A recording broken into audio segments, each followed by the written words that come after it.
Alright, so I'm going to be going over another CT Force Buy Strat that we're going to have. This is going to involve 3 towards A and 2 towards B. Ideally, what we're going to have is we're going to have 2 long and 1 fountain. We could have it delayed a little bit. We could have B guys throw this nade, but ideally I'll show you the overlay. We could either, we're going to have this Molotov towards T-Con, and we can combine it with this smoke if we want to or not. On B, they'll have an early monster smoke, and we'll have it set up where we're going to have maybe 1 heaven to be in, just in case there's a B rush, and hold this position. If there's a B rush, he throws this smoke, and then he can throw support flashes and Molotov short just to stop the push while the guys rotate from A. And this will allow the guy that stand barrels to be able to play around it and make a really hard hassle. And so usually with this, it'll give you a little bit of one way if you want to stay on top, but a lot of times if they do this, they'll probably try to spam. So staying behind the smoke is ideal. Playing it passive if you want. You could have the guy having to throw a pop flash through and have you push through the smoke, and you can get some easy kills. But if you're going to do that, I'd probably, before you do that, make sure you throw at least a Molotov towards T-Con to stop, to at least make it so harder, and then pop flash through, and you can jump through and push and clear it out, or smoke it. Smoke it might be better because then you know it's safe and no one can shoot you behind the Molotov. If there's no rush, then ideally what it would be is the guy would go heaven. Or not heaven, he'd go towards CT this ramp, he'd molly it, but this would most likely be the guy that's rotating in, so we'd have the guy heaven holding for the rush, this guy would throw the Molotov towards short at the beginning, and then he can rotate in and play behind it here or go towards barrels, but we want to make sure to be a Molotov short so it stops some pressure and makes them stay towards T-spawn. After, if there's no rush, the guy will rotate back to this spot. He could re-Molotov it or smoke it, depending on how he wants to do it. You can smoke it from the same spot, doesn't really matter. If he has that, he can just jump spot with a nade, hold it. If they push through the smoke or they flash over, he can let go of the nade like that, and then spray through the smoke.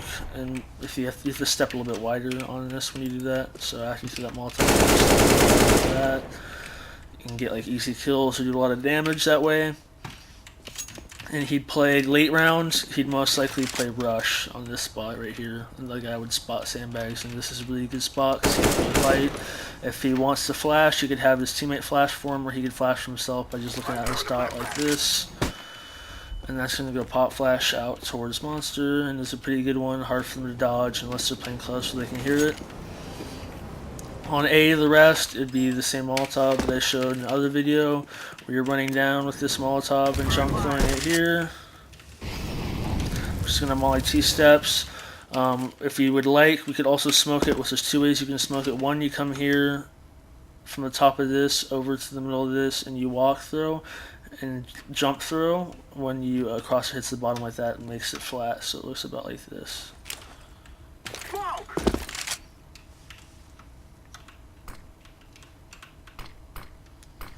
That smokes off the entrance, or if you want to do it from a more stable position, you can come do it here. All you have to do is line up in the middle right here, look at the top part of this tree, and left click through the smoke. That'll smoke it off perfectly. What this is going to do is make them want to stay even more behind, and what it's going to do is allow 2 of our guys to go out fast. Without the smoke, we throw the Molotov, they can do like the same thing on our CT Eco. If we have the op out here, the good thing about this is he can come out and get a long distance angle towards here, which is really hard for them to be worried about, because ideally when they're here, they're probably going to be sitting behind it, like doing something like this, and they won't be ready for the op to come in and just wide peek. And then we could also throw nades with that from the guy T-Con. After he does that, it'd be best for him to maybe hold like a close angle towards like connector, just in case they rush it.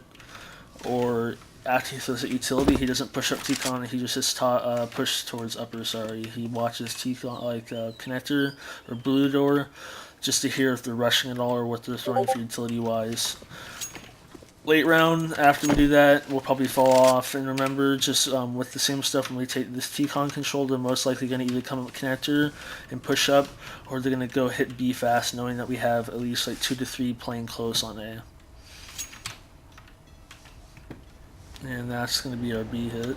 Our CT Force Buy will most likely have the SMGs play towards spots like Rush, and then have the long range weapons such ops towards Heaven and Sandbags at the beginning, and then have the M4s towards long, and have like an SMG towards this role where he can play some of the close angle and catch the teams off guard.